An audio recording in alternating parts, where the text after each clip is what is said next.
This is the ORAP. I am Vanessa James. Here are the stories making headlines today. 2 female students at the Mushet High School in Trelawney have been suspended after a fight in which one was stabbed and injured.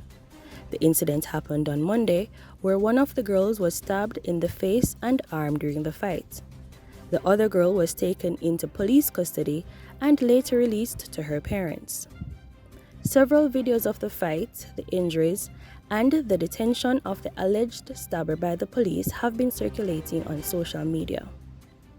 The incident happened the same day as another stabbing at the Magati High School in St. Elizabeth, which left a student nursing a stab wound to the head. A picture of the victim with a pen protruding from his forehead was circulated on social media.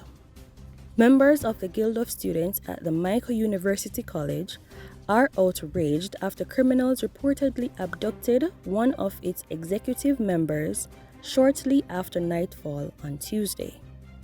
The Guild member, whose name is being withheld, says he was robbed and forced to jump barefooted into a gully amid threats that he would be murdered. Information Minister Robert Morgan has made assurances that the approximately 42 Jamaican students in the Ukraine are being provided with assistance amid mounting concerns about whether the former Soviet state is about to be invaded by Russia. Russia has amassed approximately 100,000 troops on the country's shared border.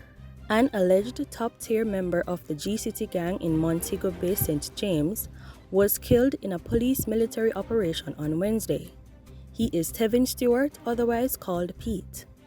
According to the police, 1 M16 assault rifle, 2 handguns, and 60 assorted rounds of ammunition were seized during the operation. The Independent Commission of Investigations has commenced a probe into the fatal shooting. In sports, West Indies lost to India by 44 runs in the second one-day international, allowing their opponents to clinch the series on Wednesday. In chasing 238 for victory, West Indies faltered and was bowled out for 193 in 46 overs, resulting in India taking an unbeatable 2-0 lead in the 3-match series. This has been the ORAP. Catch up with these and other stories on JamaicaObserver.com. I am Vanessa James.